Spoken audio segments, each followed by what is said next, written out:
I'm Naomi, 32 years old. My entire world collapsed when I found that text message on my husband's phone. 6 months pregnant, spending days at my dying father's bedside, I never imagined my husband Jason and my best friend Amanda would betray me this way. 15 years of friendship and 7 years of marriage, all built on lies. I thought I had the perfect life until that moment. Let me know where you're watching from in the comments, and hit that like and subscribe button to support my journey of healing and rediscovery. I met Amanda when I was 10 years old. Her family had just moved into the house next door to us in Seattle. I still remember that summer day standing in our front yard when a moving truck pulled up. Amanda hopped out with her bright red hair and pigtails, and a smile that seemed to light up the whole street. My mom nudged me forward to introduce myself, and within minutes we were chatting like we'd known each other our whole lives. Through elementary, middle, and high school, Amanda and I were inseparable. We shared everything: clothes, secrets, dreams, and even our first heartbreaks. When Billy Matthews asked me to the 8th grade dance and then stood me up, Amanda stayed home with me, making ice cream sundaes and watching romantic comedies until we both fell asleep on the living room floor. When her parents went through a messy divorce during sophomore year, she lived with us for 3 months. My parents treated her like their second daughter. After high school, we both got accepted to Washington State University. There was never a question about whether we'd be roommates. Our dorm room became the hub for our friend group, a place where people gathered for study sessions that inevitably turned into late-night conversations about life and the future. Amanda was studying psychology while I pursued marketing, but we still managed to take at least one class together each semester. It was at a fraternity party during our senior year that I first met Jason. I was 25 and focused on finishing my degree, not looking for a relationship. Amanda actually spotted him first across the crowded living room. "Check out the cute guy by the kitchen," she whispered, nudging my arm. Jason stood out from the typical college guys with his quiet confidence and genuine smile. When he approached and offered me a drink, our conversation flowed easily. He was studying software engineering, had a dry sense of humor that matched mine, and shared my love for hiking the Pacific Northwest trails. After exchanging numbers, Jason and I began dating. Amanda was supportive from the beginning, always asking for details after our dates and giving me advice when I worried I was falling too fast. For 2 years, we built our relationship, taking weekend trips to the coast, meeting each other's families, and gradually intertwining our lives. When Jason proposed during a sunrise hike on Mount Rainier, Amanda was the first person I called after saying yes. Our wedding was everything I dreamed of: a garden ceremony with the Olympic Mountains as our backdrop. Amanda was not just my maid of honor, but practically my wedding planner. She helped choose flowers, taste-tested cake flavors, and stayed up late addressing invitations. During her speech at the reception, she teared up, saying, "I've shared Naomi with many people over the years, but Jason is the only one who deserves her." The memory of those words would later haunt me.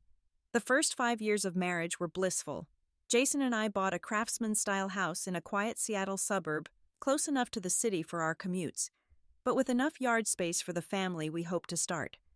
I worked my way up to marketing manager at a local tech company, while Jason thrived as a software engineer at a startup that was gaining recognition. We weren't rich, but we were comfortable saving for the future while still enjoying the present. Amanda remained a constant in our lives. Though she lived downtown in a chic apartment, she joined us for dinner almost every Thursday night. She came along on our annual camping trips to Olympic National Park and was there for birthday celebrations, holiday gatherings, and random Tuesday night takeout when none of us felt like cooking. Jason and Amanda developed their own friendship, bonding over board games and a shared love of obscure indie films that I could never get into. Looking back, I wonder if there were signs I missed. The inside jokes they shared, the occasional text messages that would make Jason smile in that particular way. But I never felt threatened. Amanda was my sister in every way except blood, and Jason was the love of my life. The thought that they would betray me never crossed my mind. Why would it? We had built a life of trust and love. At least that's what I believed. I remember our last normal moment together, the three of us sitting on our back deck on a rare sunny February evening. Amanda had brought over a bottle of wine, which I couldn't drink due to trying to conceive, but I enjoyed watching them laugh and plan our summer trip to Lake Chelan. Jason's arm was around my shoulder. Amanda was showing us pictures of a cabin she wanted to rent, and everything felt right in the world. Within a month, everything would change. 7 months ago, on a rainy March afternoon, I sat in a sterile hospital office as a doctor explained that my father had stage 4 pancreatic cancer. The words hit me like physical blows. Advanced. Metastasized. 6 to 8 months. Dad sat beside me, his face remarkably calm as he asked practical questions about treatment options and pain management. I clutched his hand, trying to process that the man who had taught me to ride a bike, who had walked me down the aisle, who still called me every Sunday night just to check in, was dying. The drive home from the hospital was silent. Dad stared out the passenger window at the Seattle rain, occasionally patting my hand on the steering wheel. "It'll be okay, Nomi," he said, using my childhood nickname. "We all have our time." His acceptance made it somehow harder to bear. I wanted him to rage, to fight, to demand second opinions. Instead, he simply asked me to help him get his affairs in order. Mom had passed away 5 years earlier in a car accident, a drunk driver on a wet highway. The sudden loss had nearly broken Dad and me, but we'd helped each other through the grief. Now facing his illness without her wisdom and strength felt impossible. Dad was my only remaining immediate family, my anchor, my history. The thought of losing him too left me hollow. Jason was supportive at first, accompanying us to initial appointments and researching experimental treatments late into the night. He held me when I cried and reassured me that we would make Dad's remaining time as comfortable and meaningful as possible. But as weeks passed and Dad's care became more intensive, Jason's presence diminished. Work deadlines, client emergencies, server crashes. There was always a reason he couldn't join me at the hospital or stay with Dad so I could get some rest. Amanda stepped in without being asked. She brought homemade meals to Dad's house, organized his medications, and even took time off work to drive him to radiation treatments when I couldn't get away from the office. "You do the same for me," she said when I tried to thank her. "That's what best friends are for." Her support seemed like a blessing during the darkest time of my life. 5 months ago, amid the chaos of Dad's treatment schedule and my grief, I discovered I was pregnant. After 3 years of trying of negative tests and dashed hopes, this tiny miracle appeared when I least expected it. The blue line on the test brought the first real joy I'd felt since Dad's diagnosis. I cried in the bathroom for 20 minutes before composing myself enough to drive to Jason's office. I'll never forget his face when I told him. Surprise, happiness, and something else I couldn't quite identify. He hugged me tight, spun me around in the parking lot, and immediately started talking about converting the home office into a nursery. On the drive home, though, he grew quiet, staring at the road with a furrow between his brows that I attributed to shock and adjustment. "This is a lot to process with everything else going on," he said finally. "I'm happy, really. Just worried about you handling your dad's illness and a pregnancy at the same time." His concern seemed reasonable, loving even. I squeezed his hand across the console. "We'll figure it out together." The next few weeks were a blur of doctor's appointments, oncology for Dad, obstetrics for me. Jason's work suddenly became all-consuming. A major project was behind schedule. A key teammate quit, the client was demanding in-person meetings. Again, his excuses seemed valid, especially since his income would be even more important with a baby on the way. I told myself his distance was temporary, just bad timing. Amanda's presence expanded to fill the spaces Jason left empty. She accompanied me to my 12-week ultrasound when Jason had a cannot-miss client presentation. She helped me research cribs and strollers, downloaded a pregnancy app on her phone to track the baby's development alongside me, and spent hours discussing potential names while we sat at Dad's bedside. "I like Sophia for a girl," she said one afternoon as we sorted Dad's medications. "It means wisdom." "That's actually on my list," I replied, surprised by the coincidence. "Jason suggested it last week." A strange expression flickered across her face there, and gone so quickly I convinced myself I'd imagined it. "Great minds think alike," she said with a laugh that sounded slightly forced. Despite the circumstances, there were moments of pure joy. The first flutter of movement in my womb. Dad's face lighting up at the ultrasound pictures. "A grandchild," he whispered, tears in his eyes. "Something of me will go on." We didn't acknowledge that he might not live to hold the baby, but the possibility hung in the air between us. Jason and I spent a weekend painting the nursery a soft sage green. He assembled the crib while I arranged stuffed animals and tiny clothes in the drawers. For those 2 days, it felt like we were connecting again, sharing our excitement and plans. When he wrapped his arms around me from behind his hands, resting on my growing bump, I believed we were okay, that the distance I'd been feeling was just a product of stress and circumstance. "I love you," he whispered against my hair. "Both of you." 3 days later, he missed my 18-week appointment because of a server emergency at work. Amanda sat beside me instead, holding my hand as we learned we were having a little girl. The first real warning sign came on a Tuesday evening. Jason had texted that he needed to work late, again, so I made a simple dinner and ate alone. At 9 o'clock, I called his office line, thinking I'd offer to bring him something to eat. No answer. I tried his cell phone twice with the same result. Not particularly worried, I assumed he was in a meeting or had his phone on silent. Around 10:30, he finally called back. "Sorry, I was in a deep debugging session and lost track of time." He explained, his voice slightly breathless. "Don't wait up. This might take all night." The next morning, his side of the bed was still empty when I woke up. I found him asleep on the couch, still in his clothes from the previous day. When questioned, he mumbled something about getting home at 4 and not wanting to wake me. It seemed plausible enough. He'd pulled all-nighters for work before, but something felt off. A week later, we attended a birthday party for our mutual friend Trent. I was feeling particularly tired and nauseated that evening, so I settled into a corner of the living room while Jason mingled.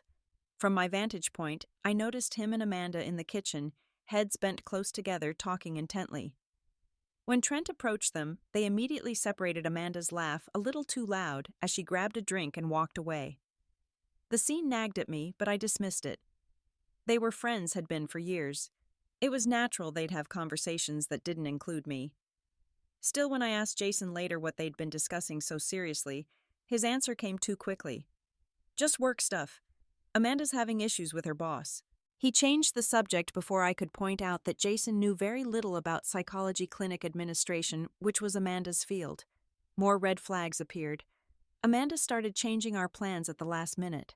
Our weekly lunch date became sporadic, with excuses about patient emergencies or scheduling conflicts.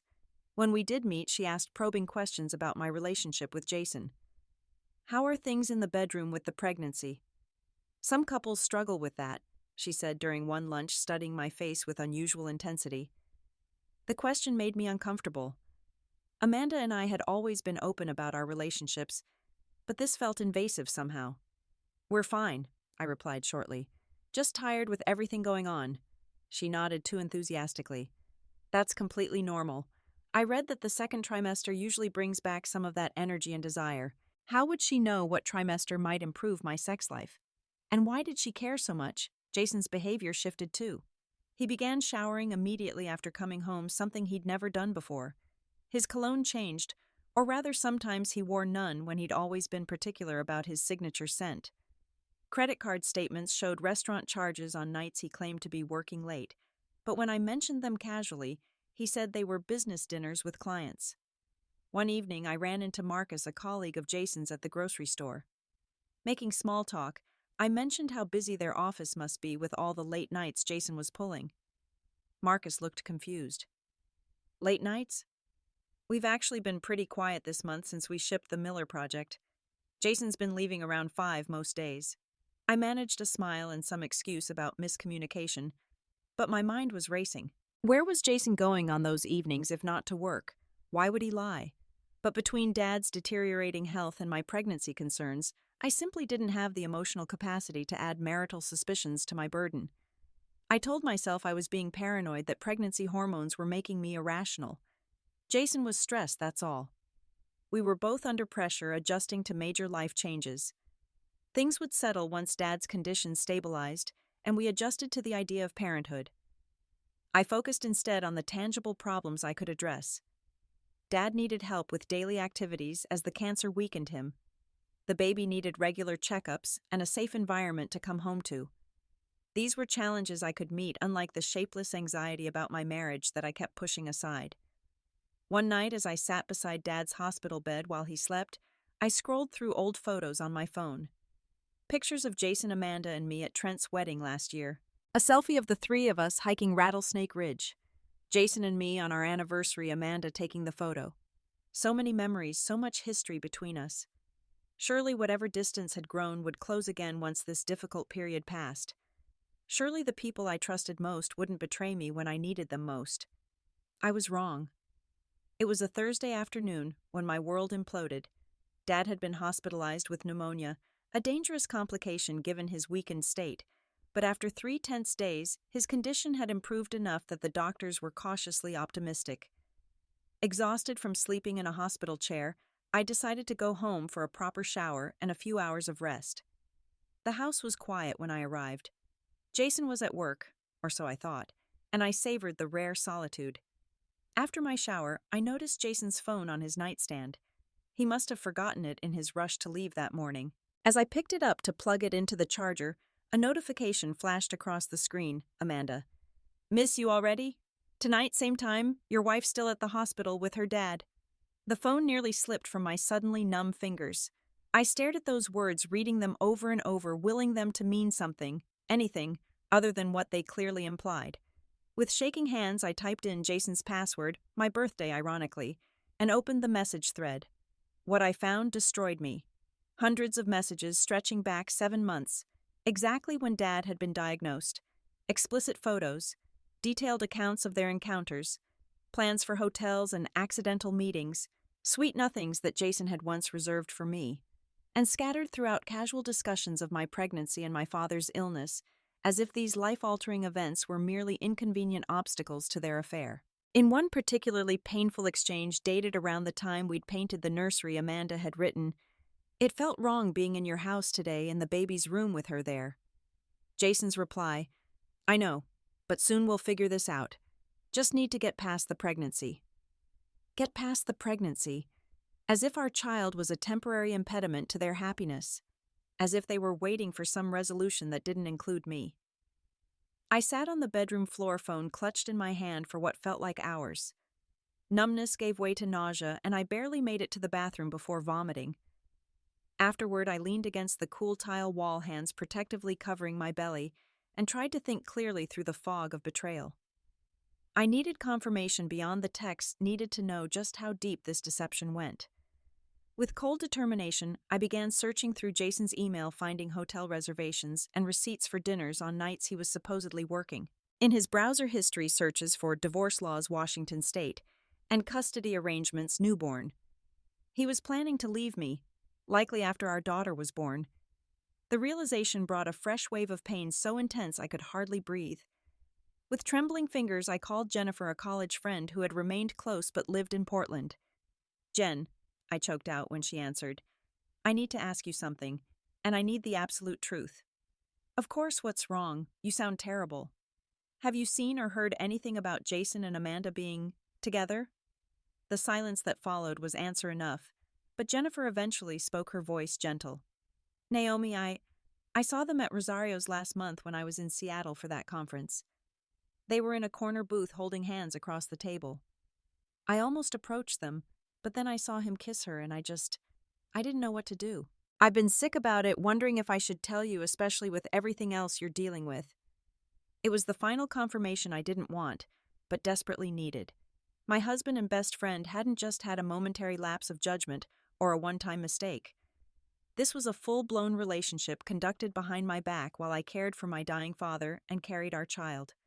I spent the next 3 hours methodically going through every message, every email, every piece of evidence of their betrayal. I took screenshots, forwarded emails to my personal account, documented everything.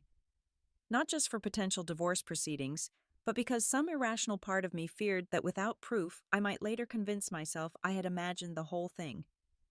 One message from Amanda, sent just 2 weeks earlier, was particularly revealing. "I've loved him for years, since college, really. I tried to be happy for you both, but when he reached out that night you were at the hospital, it felt like fate giving us a chance." Years. She had wanted my husband for years while playing the role of my best friend. Every wedding dress shopping trip, every late-night conversation about my relationship, every piece of advice she'd given me, all while harboring this secret desire.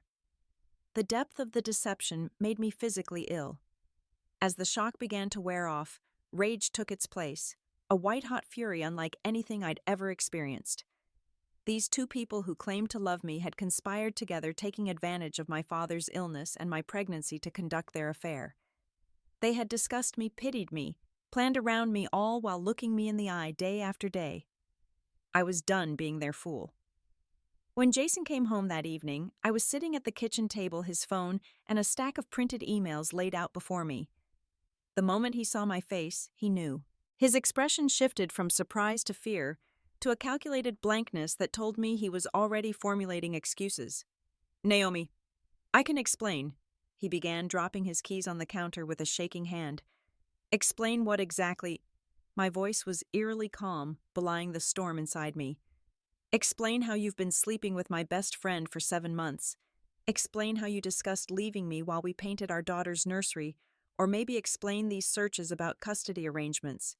He paled, taking an involuntary step back. "You went through my phone, my computer. That's what concerns you right now, my invasion of your privacy." I laughed, a harsh sound that seemed to come from someone else. "Yes, I went through everything, and I found everything." For several minutes, Jason attempted denials. It wasn't what it looked like. I was misinterpreting things. They had only slept together a few times. But with each lie, I simply slid another piece of evidence across the table until he finally collapsed into a chair, head in his hands. "I never meant for this to happen," he whispered, as if that made anything better. "When did it start?" I asked, needing to understand the timeline of my own destruction. "The night you called to say your dad's cancer was terminal. I was upset, and Amanda came over to check on me." "To check on you?" The audacity stole my breath. "My father was dying, and you needed comfort." Jason flinched. "I know how it sounds, but you were so focused on your dad, and I felt, I don't know, left out. Amanda was there, she understood. One thing led to another, and kept leading to another and another for 7 months." I pushed a printout of a hotel receipt toward him, including last week when I was at the hospital with pneumonia. He had no answer for that. Instead, he tried a different approach. "I do love you, Naomi. And I want our baby. I made a terrible mistake, but we can work through this. Couples therapy, a fresh start." "Were you thinking about our fresh start when you searched for divorce lawyers? Or when you and Amanda discussed how to get past the pregnancy?" His face crumpled. That was a moment of weakness. I was confused, torn between two people. "You're not torn anymore," I said, standing up. "I've made the decision for you. I want you out of this house tonight." "Naomi, please think about the baby." "I am thinking about her. I'm thinking she deserves better than a father who cheats on her mother and plans to abandon them both." "That's not fair. I never planned to abandon her." "Just me then, that's so much better." I was shouting now, months of stress and betrayal pouring out. "Get out, Jason. Stay with Amanda. Stay anywhere. Just get out of my sight."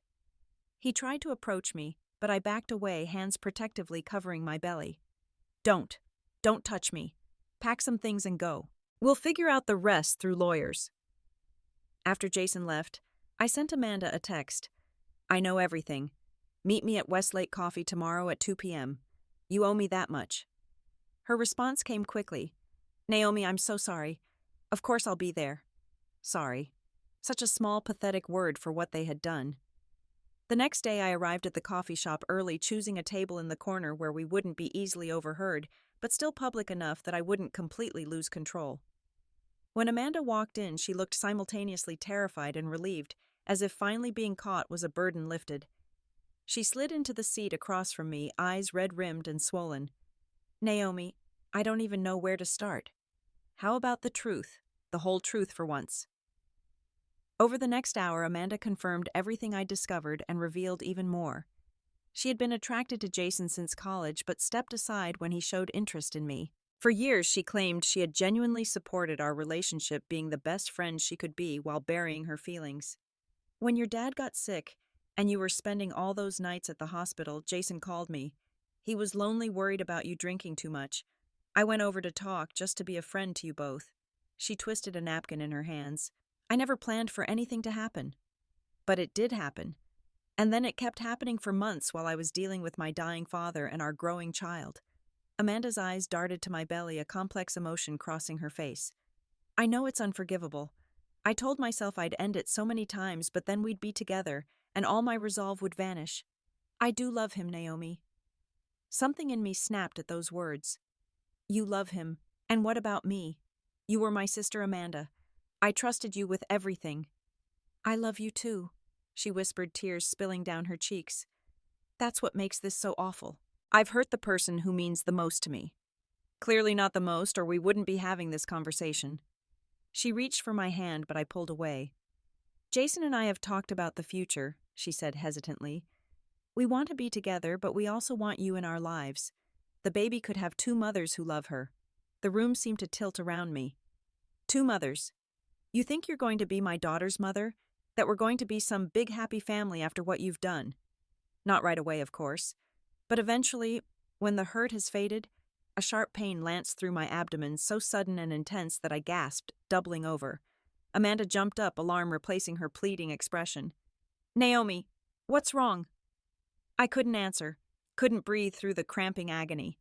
Cold sweat broke out across my forehead as another spasm hit. Amanda called for help, and someone in the coffee shop identified themselves as a nurse helping me to lie on the floor, while someone else called an ambulance. Through a haze of pain and fear, I heard Amanda's voice. She's 6 months pregnant. Please, she can't lose the baby. The irony of her concern was the last thing I registered before the paramedics arrived. At the emergency room, doctors quickly determined I was experiencing preterm labor contractions brought on by extreme stress. Your blood pressure is dangerously high, the obstetrician told me as they administered medication to stop the contractions. We need to get it under control immediately or you risk placental abruption. For the next 8 hours, I lay in a hospital bed, hooked to monitors that tracked my daughter's heartbeat, and my contractions terrified that my body's reaction to betrayal would harm my innocent child. When the contractions finally subsided and my blood pressure stabilized, the doctor delivered a stern warning. Complete bed rest for at least 2 weeks, then we'll reassess. Minimal physical activity, no work, and most importantly, no stress. She gave me a knowing look. Whatever caused this episode needs to be put aside until after your daughter is safely delivered. I'm not exaggerating when I say her life could depend on it. As I lay there listening to the steady rhythm of my baby's heartbeat, I made a decision. Nothing, not even confronting my husband's betrayal, was worth risking my daughter's life. For her sake, I would find the strength to set aside my rage and heartbreak long enough to bring her safely into the world. But once she was here, I would rebuild our lives without the 2 people who had shattered everything I believed in. After being discharged from the hospital, I faced the impossible question of where to go. Our house was filled with memories now poisoned by betrayal. Jason had moved most of his things out during my hospital stay, but his presence lingered in every room. I couldn't bear to sleep in our bed, sit at our dining table, or even look at the nursery we had prepared together. My father's apartment became my refuge. Though small and now equipped with hospital beds and medical equipment, it offered the one thing I desperately needed: unconditional love. Despite his weakness and pain, Dad summoned the strength to be my support when I needed it most. You'll stay here until the baby comes, he said, his once strong voice now raspy from treatments. I've got the spare room, and it'll be good to have you close. I didn't tell him everything at first, not wanting to burden him with my pain on top of his own suffering, but Dad had always been perceptive. It's that boy, isn't it? He asked one evening as we sat in his small living room. And Amanda too, I'd guess. The tears I'd been fighting for days finally broke free. Between sobs, I confessed the whole ugly truth. Dad listened silently, his face growing more pained with each revelation. When I finished, he reached for my hand with fingers now thin and papery. I'm so sorry, Nomi. No one deserves that kind of betrayal, especially not you. He paused, gathering strength. But I need you to know something. This doesn't diminish you. Their choices reflect their character, not your worth. How am I supposed to do this alone? I whispered, hand resting on my growing belly. How do I raise her without a father, without the support system I thought I had? First, you're not alone. You have me for as long as I'm here. And second, you're stronger than you know. Third, you'll build a new support system. Real friends, not pretenders. Dad's wisdom anchored me in those first chaotic days. With his encouragement, I took practical steps to secure my future. I consulted a divorce attorney, documented the affair thoroughly, and filed for temporary exclusive use of our house, which the court granted given my high-risk pregnancy. I arranged medical leave from work, applied for short-term disability, and began planning for single motherhood. Jason's reaction to these moves was panic. He called, constantly alternating between apologies and accusations, between begging for another chance and demanding access to his home. I blocked his number and instructed him to communicate only through my lawyer. Despite this boundary, he appeared at Dad's apartment one evening, eyes bloodshot, clothes rumpled. "Naomi, please, just talk to me," he pleaded from the doorway.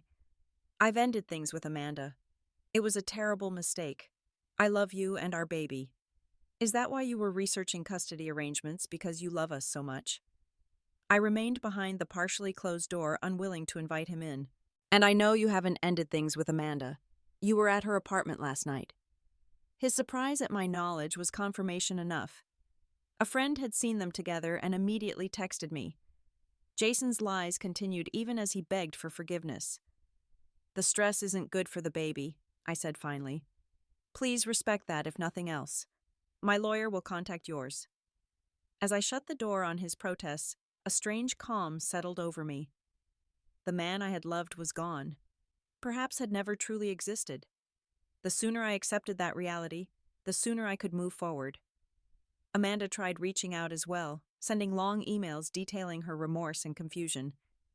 "I never meant to hurt you," she wrote. "I got lost somewhere between loving you as a friend and loving Jason as something more.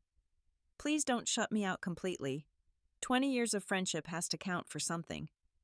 I deleted her messages without responding. 20 years meant nothing when weighed against 7 months of calculated deception. The weeks passed in a strange limbo. I focused on my health and my baby, attending medical appointments and preparing as best I could for single motherhood.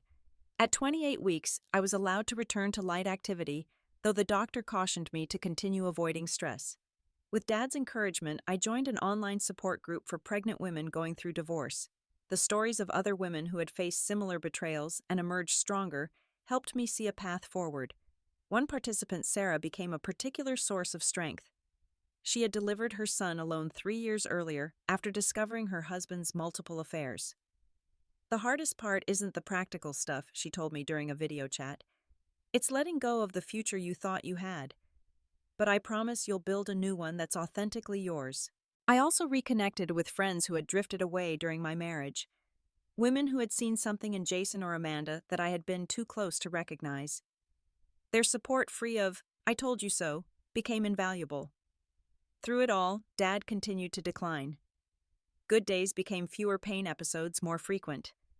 I found myself in the impossible position of preparing for both birth and death.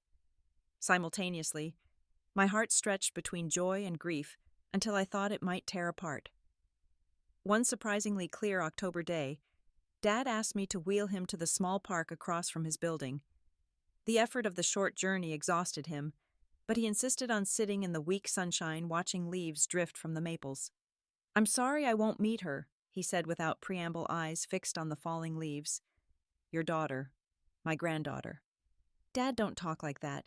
You still might," but we both knew the words were empty comfort. "I need you to know that I'm not afraid," he continued. "And I don't want you to be afraid either, of my death or of your new life. You'll find your way. You always have." That evening I filed for divorce, ending the limbo and committing to the path ahead. As I signed the papers, I felt not grief but release, like setting down a burden I'd carried too long. Jason received the papers 2 days later and immediately drove to Dad's apartment demanding to see me. The building manager, aware of the situation, called the police when Jason refused to leave. The resulting scene, my husband escorted from the property while shouting about his rights, solidified my decision. This was not a man I wanted in my life, let alone raising my daughter. 2 weeks before my due date, on a quiet November morning, Dad slipped away while I held his hand. Despite the doctor's warnings that the end was near, the gentle cease of his breathing still felt sudden, final, in a way I wasn't prepared for. One moment he was there, frail but present. The next he was gone, leaving only the shell that had housed his spirit. I sat with him for hours talking, as if he could still hear me, thanking him for being the father I needed, promising to tell his granddaughter about him every day of her life. The hospice nurse who came to pronounce him gave me privacy for my grief, returning only when I was ready to begin the practical tasks that follow death. Jason called when he heard the news, his voice genuinely sorrowful. Dad had liked him from the beginning, had welcomed him into our family without reservation. For a brief moment, I wished for the comfort of the husband I thought I had before remembering that man had never really existed. "I'm so sorry, Naomi," Jason said. "Your dad was a wonderful man. Would it be okay if I came to the service?" "No," I replied simply. "It wouldn't be okay." I ended the call before he could protest. The funeral was small but meaningful, attended by Dad's colleagues from his teaching days, neighbors who had become friends, and my small circle of trusted supporters. As I stood beside the casket, 7 months pregnant, in a black dress that barely contained my grief and my child, I felt a strange double weight of endings and beginnings. 3 days after we laid Dad to rest, my water broke in the middle of the night. Sarah, who had been staying with me since the funeral, drove me to the hospital while I tried to control my panic. "Too early," I kept saying. "She's coming too early. Only by a week and a half." Sarah reassured me, her eyes steady on the road. "She'll be fine. You'll both be fine." The labor progressed quickly, as if my daughter sensed she was needed in the world. 6 hours after arriving at the hospital, I heard her first cry, strong and indignant, a declaration of her presence. Sophia Grace came into the world at 7 pounds 3 ounces with a shock of dark hair and her grandfather's determined chin. As the nurse placed her on my chest, the enormity of love I felt swept away everything else: the betrayal, the grief, the fear of the future. In that moment, there was only this perfect being, her skin against mine, her heartbeat finding its rhythm outside my body for the first time. "Hello, little one," I whispered, tears falling onto her downy head. "It's just you and me now, but that's okay. We're going to be more than okay." Jason arrived at the hospital within hours, though I hadn't called him. Someone from my former friend circle must have alerted him. When he appeared in the doorway of my room, his face a mixture of awe and uncertainty, I felt nothing but fatigue. "She's beautiful," he said, approaching the bassinet cautiously. "She looks like you." "Yes, she does." I watched him watch our daughter, searching for any emotion beyond the dull ache of disappointment. "You can hold her if you want." He lifted Sophia with surprising confidence, cradling her tiny body with gentle hands. For a moment I glimpsed what might have been: a father meeting his child, a family welcoming its newest member. But the vision faded quickly, replaced by the reality of our broken trust. "I want to be part of her life," Jason said, still gazing at Sophia. "Whatever has happened between us, I'm her father." "We'll work something out through the lawyers," I replied. "But understand this: you and Amanda will never be a package deal where my daughter is concerned. If you choose to continue that relationship, you will see Sophia separately, without Amanda present." His expression hardened slightly. "That seems vindictive." "It's protective, not vindictive. I won't have my daughter confused about why Mommy doesn't join Daddy and Auntie Amanda for outings. When she's older, you can explain your choices to her. Until then, these are my terms." After he left, a nurse helped me shower and change. As warm water washed over my exhausted body, I allowed myself to cry one last time for everything lost: my marriage, my best friendship, my father. Then I dried my tears, dressed in clean clothes, and returned to my daughter, ready to begin our new life together. Amanda sent flowers to the hospital with a card I didn't read. The nurses, aware of the situation from my birth plan that specified exactly who was allowed in the room, disposed of them at my request. Some might call it petty, but I had no space left for false gestures of goodwill. A week after Sophia's birth, we went home, not to the house I had shared with Jason, which was now on the market, but to a small 2-bedroom apartment I had leased near the hospital. It was nothing like the home I had imagined bringing my baby to, but as I placed Sophia in her second-hand crib beneath a mobile Sarah had hung, I felt an unexpected contentment. This space was ours alone, untainted by deception. Here we would build something new, something honest. As I watched my daughter sleeping peacefully, her tiny fists occasionally twitching in newborn dreams, I made her a silent promise. She would grow up surrounded by integrity, by relationships built on genuine love and respect, not convenience or deceit. The path ahead would be challenging: single motherhood, grieving my father, rebuilding my life from its foundations, but for the first time since finding that text message, I felt equal to the task. Sophia and I would write our own story, one truthful page at a time. 1 year after discovering Jason and Amanda's betrayal, I sat in a sunlit courtroom for our final divorce hearing. Sophia, now 10 months old and already showing signs of my father's stubborn independence, played quietly with a teething toy in her stroller beside me. Jason sat at the opposite table with his attorney, occasionally glancing our way with an expression I could no longer read or care to interpret. The proceedings were mercifully brief. Our settlement had been negotiated months earlier. I received primary physical custody of Sophia, with Jason granted visitation 3 days every 2 weeks, gradually increasing as she got older. We would share legal custody, making major decisions together about her education, health, and welfare. The house had sold for a good price in a rising market, allowing me to purchase a small townhouse in a neighborhood with excellent schools. When the judge asked if we had anything to add before finalizing the divorce, Jason stood. "I just want to say for the record that I regret the pain my actions caused. Naomi has been more than fair in the custody arrangements, and I'm committed to co-parenting respectfully moving forward." The words sounded rehearsed but sincere. I nodded acknowledgement but said nothing. My own statement had been made through actions, not words, over the difficult year behind us. Outside the courthouse, as I strapped Sophia into her car seat, Jason approached hesitantly. "She's getting so big," he said, smiling at our daughter, who babbled happily in response. "Dad says she's crawling everywhere now. Started last month. Nothing is safe anymore." The easy co-parenting conversation felt surreal after everything, but for Sophia's sake I maintained the cordial facade. "Amanda's moved to Portland," Jason said suddenly. "Took a job at a clinic there. We're not together anymore." I paused, surprised by both the information and my lack of emotional response to it. "I'm sorry it didn't work out," I said, finally meaning it in some abstract way. Once their relationship had been the epicenter of my pain. Now it was merely a footnote in a chapter I had finished reading. "She couldn't handle the guilt, I think. Or maybe we just didn't work without—" He trailed off, looking uncomfortable. "Without the excitement of sneaking around behind my back." I finished for him, unable to resist the small dig. Jason winced. "I deserved that. But no, without the history we all shared. Turns out we didn't have much in common when it was just us." How tragically predictable, I thought, but didn't say. Instead, I closed the car door and turned to face him. "I hope you find what you're looking for, Jason. Genuinely. For Sophia's sake, I hope you become the best version of yourself." As I drove away, I realized I meant those words. The anger that had sustained me through the early months had gradually transformed into something calmer, more centered. I didn't wish Jason ill. I simply wished him elsewhere, living a life that no longer intersected with mine, except through the daughter we shared. My own life had taken unexpected turns. The marketing firm I worked for had allowed me to transition to remote work after my maternity leave, giving me the flexibility to care for Sophia while maintaining my career. I had found a wonderful daycare 3 days a week, run by a grandmotherly woman who treated each child as her own. New friendships filled the void left by Amanda's betrayal.